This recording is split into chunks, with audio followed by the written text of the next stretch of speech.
Have you ever wondered why the most majestic buildings often harbor the deepest silence? Imagine the Long Island shoreline shrouded in morning mist. Here, amid the crash of waves and the cries of seagulls, rises something that seems out of place in 20th century America. It is not just a house, it is a fortress. Walls of gray granite, crenellated towers piercing the sky, and windows that gaze at the ocean with the cold arrogance of a medieval castle. If you approach closer, you will see gargoyles frozen in eternal scream and massive oak doors capable of withstanding a siege by an army. This is Hempstead House. But here's the paradox. This castle, which looks as if it has stood here for 500 years and witnessed the change of kings' dynasties, was built in just a few years. It was created not for defense against enemies, but to protect from something far more terrifying: indifference. Most people know this place as the Guggenheim family's estate, a synonym for patronage and art. But the story I'm about to tell you begins long before a Guggenheim's foot crossed this threshold. It is the story of how one man tried to buy love by building a stone cage for it, costing millions of dollars, and how that cage remained empty even before the paint on the walls had dried. To understand the tragedy of this place, we must go back to the beginning of the 20th century, to the era later called the Gilded Age. But the gold here was often just a thin layer hiding rust. At the center of our drama stands the figure of Howard Gould. If the surname seems familiar to you, it's because his father, Jay Gould, was perhaps the most hated man in America. Jay was called the Mephistopheles of Wall Street, a robber baron who stopped at nothing for profit. Howard grew up in the shadow of this titanic and grim figure. He was the heir to a vast fortune, but along with the money, he inherited social isolation. New York's high society, those old money families, looked down on the Goulds as upstarts whose pockets were stuffed with gold obtained by dubious means. Howard was different. He did not possess his father's predatory grip. He was a romantic, a man who desperately sought recognition and, most importantly, love. He wanted to prove to the world that he was not just the son of that Gould, but a personality in his own right. And as often happens with people who have too much money and too little emotional attachment, he decided that happiness could be constructed. His chosen one was Catherine Clemens, an actress. At that time, a marriage between the heir to a financial empire and an actress was a scandal equal in force to a political coup. The Gould family was furious. They saw Catherine as a fortune hunter, a woman who used her beauty as currency. But Howard was blind. Or perhaps he saw what others did not. He believed that if he laid the whole world at her feet, she would love him truly. And he decided to build a world for her. In 1901, Howard buys a vast plot of land in Sands Point. His plan was grandiose, to create an estate that would eclipse the palaces of European monarchs. He wanted Catherine to feel like a queen. First, he ordered the construction of a huge building that was to become their home. Architects worked day and night. The building, named Castle Gould, was an exact replica of the Irish Kilkenny Castle. Massive, imposing, overwhelming. But when Catherine saw it for the first time, something happened that should have been the first alarming bell, loud as a tocsin. She stepped out of the carriage, surveyed the gigantic stone walls intended for her triumph, and with a grimace of disgust uttered the phrase that changed everything. She said that the building looked like a prison, or even worse, a stable. "I won't live in a stable, Howard," she declared. Imagine that moment. Millions of dollars, years of work, thousands of tons of stone, and all of it rejected by one phrase from a capricious woman. Most men in Howard's place would have stopped. But Howard Gould did not know the word no when it came to his illusions. Instead of reflecting on the nature of their relationship, he did what he knew best. He opened his checkbook. "All right, dear," he replied. "Then this will be the stable. And for you, I'll build a new house. So the first huge building indeed became a stable and carriage house, the most luxurious in the world, where the horses lived better than most people in America. And nearby began the construction of a new, true main house. The very Hempstead House we are talking about today. This was the beginning of the end, though no one realized it yet. In 1909, when workers were laying the foundation of the new palace, the foundation of Howard's marriage had already cracked in a way that could not be repaired by either cement or gold. Howard hired architects from the firm Hunt & Hunt, sons of the legendary Richard Morris Hunt, the man who built the most famous mansions for the Vanderbilts. The task was simple and impossible at the same time: to build a house that was majestic enough to satisfy Howard's ambitions and elegant enough to appease Catherine's dissatisfaction. Hundreds of workers, masons, woodcarvers, and stained glass artists flocked to Long Island. The noise of construction drowned out the sound of the surf. Howard wanted this house to stand forever. He demanded the use of the best materials: granite, Indiana limestone, oak shipped from Old England. He wanted to create an illusion of antiquity, an illusion of roots that he actually did not have. But while the walls rose upward, the temperature in the spouses' relationship plummeted downward. Neither of them knew that this house would become a monument not to their love, but to their mutual hatred. We stand on the threshold of the greatest irony of this story. Howard Gould was building a dream castle, but creating scenery for the loudest and dirtiest divorce case of his time. When you look at old photographs from the beginning of construction, you see scaffolding, cranes, and the ant-like bustle of workers. But if you look closely, you will see the loneliness of a man trying to fill the emptiness in his soul with cubic meters of stone. The house was not yet completed, and fate had already raised its hammer over it. Ahead of us lies not just a description of the architecture, but an immersion into the psychology of a man who had everything except what really mattered. And this house, Hempstead House, became a silent witness to the collapse of one dream, only to soon become the cradle for an entirely different dynasty. But before the Guggenheims arrived, these walls had much pain to witness. To understand the obsession with which this castle was built, we need to look into the shadow from which Howard Gould emerged. His world was forged not from noble metals, but from hard steel and railroad tracks. His father, Jay Gould, died in 1892, leaving behind a fortune of $72 million. This sum was unimaginable to an ordinary person at that time. But along with the checks, Howard inherited a stigma. In New York salons, the name Gould sounded like a synonym for unscrupulousness. Their money was called dirty, and the doors of elite clubs often remained closed to them. Howard chose a strategy that seemed genius in its simplicity. If society does not accept you as an equal, you must rise above it so high that they are forced to look up at you. He did not possess his father's business acumen, but he had a taste for theatricality. His philosophy was not about multiplying capital, but about materializing it. He decided that legitimacy could be bought by importing it from Europe. Therefore, the choice of architectural style was not a random whim. Tudor style, Gothic, massive stone. All this was an attempt to appropriate someone else's history. Howard was not just building a house, he was building scenery for an ancient lineage that he never had.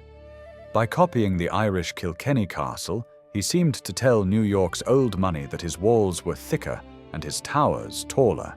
This was the revolt of new money, shouting about its existence. He was a man of paradoxes, a soft romantic, ready to spend $1 million on his wife's whim, and at the same time a cold strategist, using architecture as a weapon of social proof. He believed that granite and limestone could rewrite a biography. But when laying the foundation in Sands Point, he overlooked one thing. Respect cannot be built from blueprints, even if they are drawn by the best architects of the era. But fate is the cruelest screenwriter. While the masons were laying the last granite blocks, Gould's marriage collapsed with a crash that echoed through all the drawing rooms of New York. 1909 became the point of no return. A scandalous divorce, accusations of infidelity where the name of the legendary Buffalo Bill surfaced, and as a result, the complete fiasco of the dream. Catherine received generous alimony, but lost the right to set foot in this castle. By the time construction was completed in 1912, Hempstead House had become America's most expensive vacant house. Howard, broken and disillusioned, fled to Europe, leaving his creation to the mercy of the winds and silence. It was at this moment of darkness that a figure capable of changing the course of history appears on the scene: Daniel Guggenheim. If Gould was a symbol of spending, Guggenheim was a symbol of creation. The patriarch of a powerful dynasty that made its fortune in mining, he was looking not just for a house, but for a residence worthy of his status as the Copper King. In 1917, a deal takes place that can be called the greatest irony of the real estate market of that time.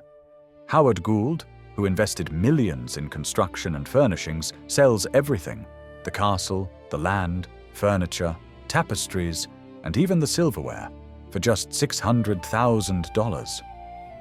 Daniel Guggenheim did not just buy a house, he acquired a ready-made empire at a bargain price. From this moment, an amazing transformation begins. Together with his wife Florence, Daniel accomplishes the impossible. He breathes life into the cold stone. This was a true merging of worlds. The architectural shell, created for one man's ambitions, was filled with the intellectual power of another family. The Guggenheims belonged to the elite known as our crowd, wealthy Jewish families of German origin who valued education and art above mere luxury.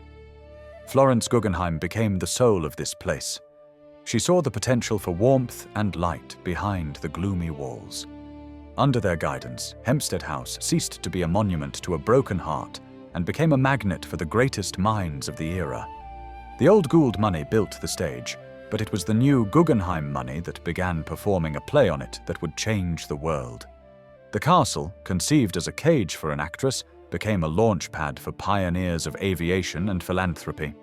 The cold echo of lonely Howard's footsteps was replaced by lively debates about the future of humanity.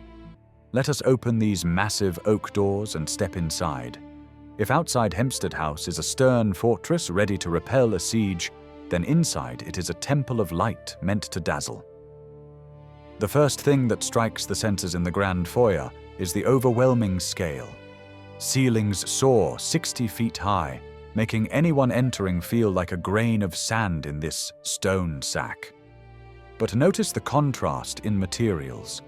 The cold, repellent gray granite of the facade here, inside, gives way to warm, honey-colored limestone shipped from Indiana. This was Howard Gould's first architectural lie, an attempt to convince the world that behind the stern armor lay a soft heart. But the true soul of this house is hidden in the Palm Court, the famous Winter Garden. Imagine a vast oval hall under a gigantic glass dome. Here, on the windy shore of the Atlantic, eternal summer was maintained. 150 species of the rarest orchids bloomed here year-round, filling the air with a sweet, intoxicating aroma. Colorful exotic birds flew freely right over the heads of guests, their songs mingling with the sound of a fountain. This was not just a relaxation room. It was a demonstration of absolute power over nature. The master of this house told his guests, "Outside these walls snow may fall, but here, in my world, the sun shines at my command." Let us proceed further into the library. This is not just a room with books. It is an exact replica of the study of English King James the Raise Your Head. From the painted ceiling, portraits of the greatest writers and thinkers in history gaze down at you.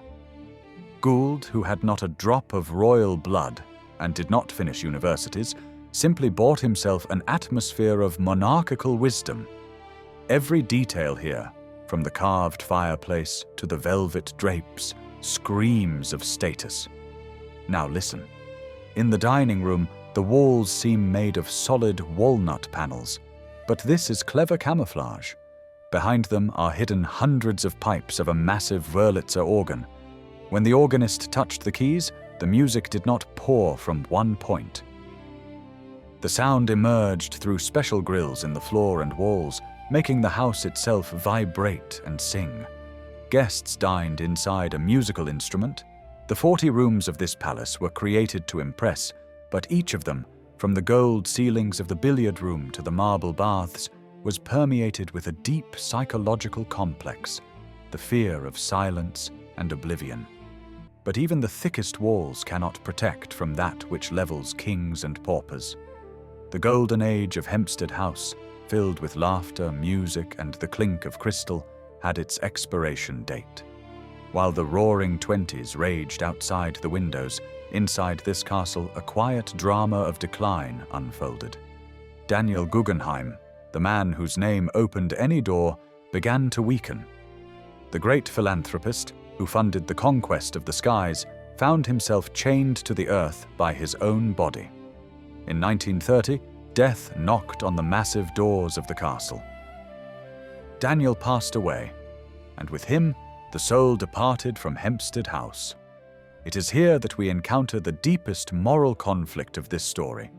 The vast estate, meant to serve as a symbol of the dynasty, instantly turned into a granite mausoleum.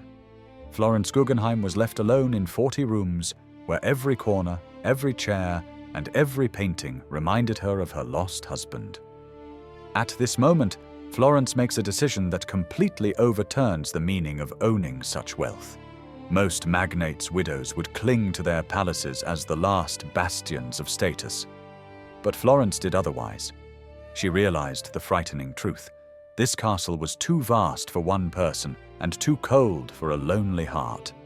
Grandeur turned into a curse. She takes a step that shocked society.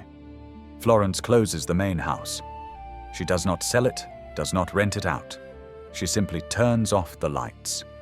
The widow builds for herself a much more modest, cozy house nearby, named Mille Fleurs.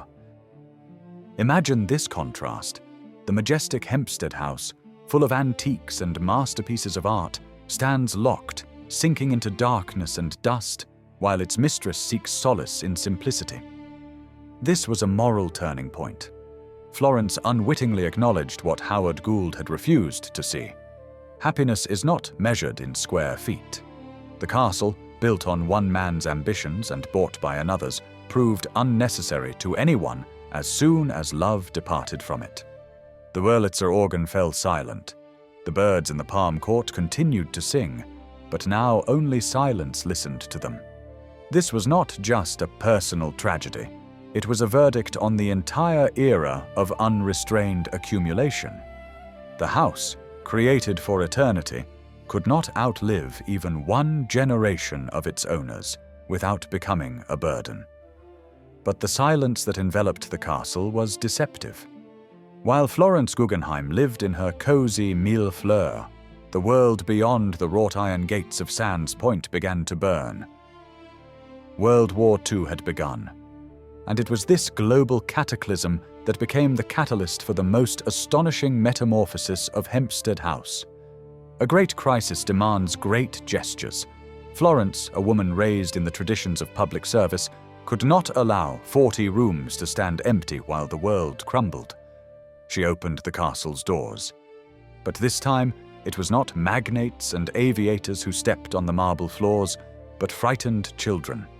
The castle became a refuge for evacuees from Britain, fleeing German bombings. Imagine this surreal picture. Children, separated from their parents, playing hide-and-seek among Gothic columns and sleeping under ceilings painted with gold. The house, built as a monument to one man's egoism, suddenly found its noblest purpose, protecting the innocent. The stone walls that Catherine Clemens called a prison became a fortress of hope for these children. This was a moment of redemption for Hempstead House. However, war dictated its own rules, and maintaining such a giant became an unbearable burden. In 1942, Florence takes an action that finally severs the house's ties to the world of private luxury. She does not sell the estate. She donates it. 162 acres of land and the castle itself are transferred to the Institute of Aeronautical Sciences. This was her final tribute to her husband, Daniel, who believed that humanity's future lay in the skies. It seemed the house had found its new, elevated purpose. But history had one more, far crueler trial in store for Hempstead House. In 1946, immediately after the war, the military enters the castle. The US Navy occupies the territory, creating the Naval Training Device Center here. And here begins the tragedy of utilitarianism.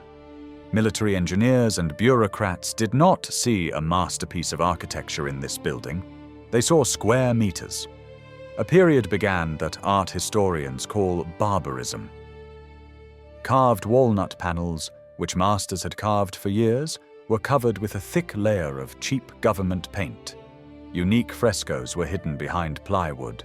Vast halls, created for balls, were ruthlessly partitioned with office dividers, turning into stuffy cubicles. The Wurlitzer organ, the soul of the house, fell completely silent, buried under folders of documents. The palm court, where exotic birds once sang, became a testing laboratory. The dream castle was desecrated by bureaucratic efficiency. Grandeur gave way to functionality.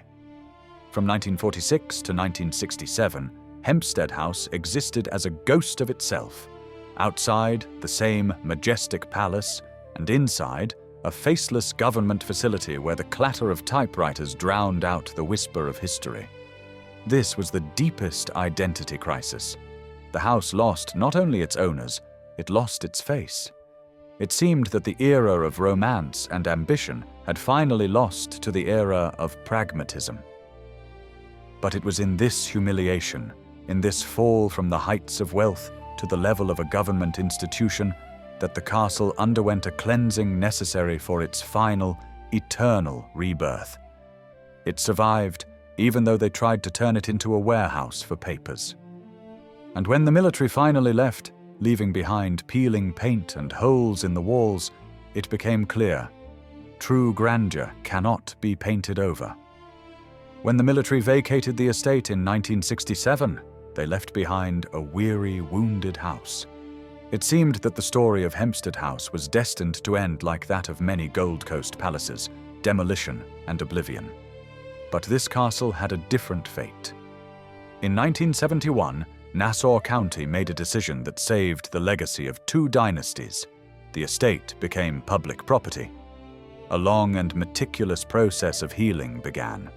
Restorers, like surgeons, layer by layer removed the cheap military paint, freeing noble walnut and oak from captivity.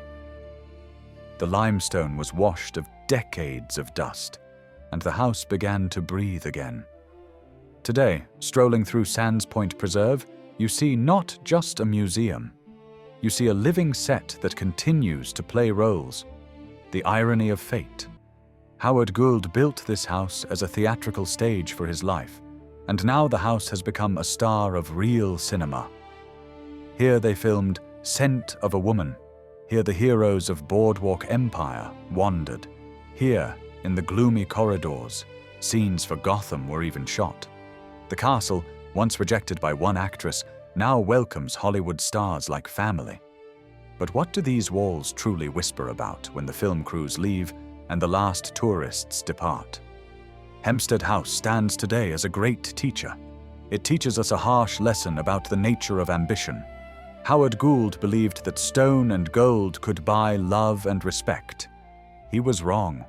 Daniel Guggenheim believed that success is measured by the scale of possessions. But in the end, his widow showed that true greatness lies in the ability to let go. This house outlived them all. It outlived Catherine Clemens' whims, outlived the Guggenheim aviation triumphs, outlived the tramp of soldiers' boots and bureaucratic indifference.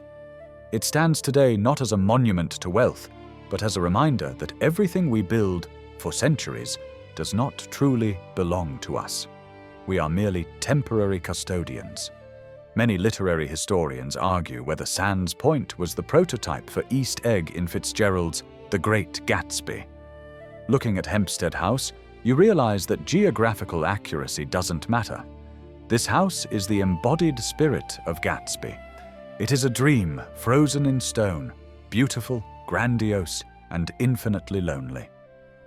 Today, as you stand at the base of the 80-foot tower and gaze at the Long Island Sound, you feel not envy for billionaires of the past. You feel a strange calm. People depart, their passions fade, their scandals are forgotten. Only the beauty remains, which they willingly or unwillingly left to the world. The dream castle, which never became a real home for its creators, ultimately became a home for history. And perhaps this was its true purpose, to be a mirror in which each new generation sees the reflection of its own illusions and hopes.